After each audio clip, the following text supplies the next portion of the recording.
Welcome to the DoubleACS Daily News. Massachusetts Transportation Secretary Gina Fiandaca recently took a tour of the South Attleboro Commuter Rail Station. The station has been closed since the winter of 2021 because the infrastructure was deemed unsafe. A number of local dignitaries attended to lend their support for the reconstruction of the station, and DoubleACS was there to cover the event. I'm Lyle Perney, the Economic Development Director for the town of North Attleboro. I'm here to advocate for North Attleboro to have the construction for the South Attleboro MBTA station completed as quickly as possible. This station is as important to residents of North Attleboro as it is for Attleboro residents. A lot of the people on the south and western end of town were relying on using this train station to commute into Boston.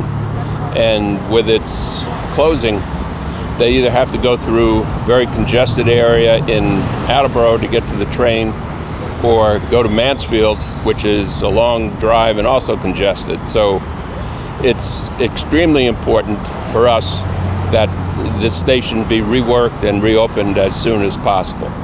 There's a lot of economic development on this end of town, this town being North Attleboro, that has relied on this, the station being open, and it's just for a variety of reasons. It's extremely important. And I'm adding the voice of our town to the voice of people from Seekonk and Attleboro. State Senator Paul Feeney, State Senator for the Bristol and Norfolk District.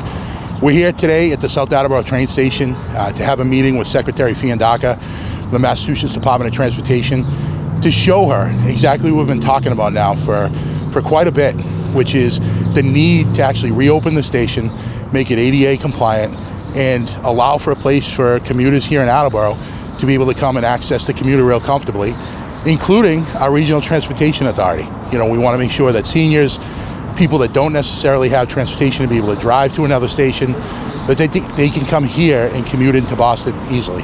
Yeah, we've been talking about this for a long time. I came and first toured this station a few years back with Representative Hawkins, and one of the things that happened as we were going up, looking at the stairs leading up to the overpass, you know, we simply just went up and touched it, and a piece fell right off, and it wasn't a little piece. That was indicative to us that the MBTA had to step in real fast to make sure that this place was safe. They did that. They came in, they looked at it, they realized that there was some structural integrity issues. But I mean, if anybody that comes down here can just look at it, it is an absolute blight. It shouldn't be like this. The MBTA has taken the steps to demolish what is currently here. What our push now is to make sure that we have a state-of-the-art functioning commuter rail station that the people of Attleboro in this region deserve.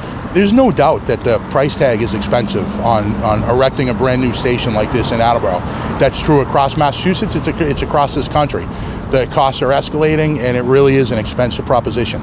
What I always tell people is the expense of not doing it, of keeping more cars on the road, of dealing with climate change issues, of trying to help people find their way into Boston to get to doctor's appointments, to get to work. You know, the expense of not doing it over the long run is a lot more. We need to be able to make those investments now. And quite frankly, the Attleboro delegation has been so passionate about this under the leadership of Rep. Hawkins and myself, really pushing the entire delegation in this area, not just from Attleboro, but from surrounding communities as well. We keep pushing for a reason. Even though we know that it's expensive, we know that if the money isn't spent here, it's going to be spent somewhere else in the system.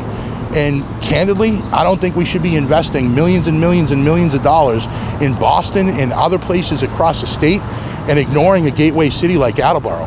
It's important to the people of this community as well that we have access to commuter rail, that we have access to transportation, and we can't be forgotten about.